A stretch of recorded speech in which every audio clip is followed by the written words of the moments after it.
Assalomu alaykum aziz muxlis. Show Business Uzbek kanalimizga xush kelibsiz. Barcha so'nggi yangiliklar bizning kanalimizda. Obuna bo'lishni unutmang. O'zbekistonga Habib Nurmagomedov kelganini ko'rgan bo'lsanglar kerak.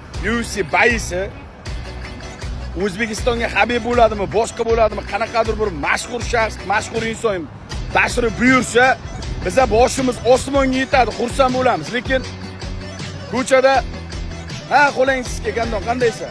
Ko'totcha qandaysan? Hammangiz sizga tushunmisan deb o'rtoqlari bilan surishib yurgan insonlar ko'pchilik e'tibor berdimi yoki bermadimi?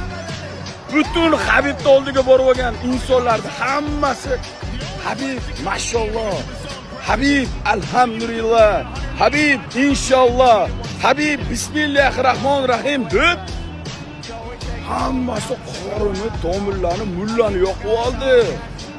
Ko'chada kimini ko'rsa, qarindosh urug'ini ko'rsa, "Men gandon qandaysan?" deb salom alik qilib yurgan insonlar hammasi mulla bo'lib oldi.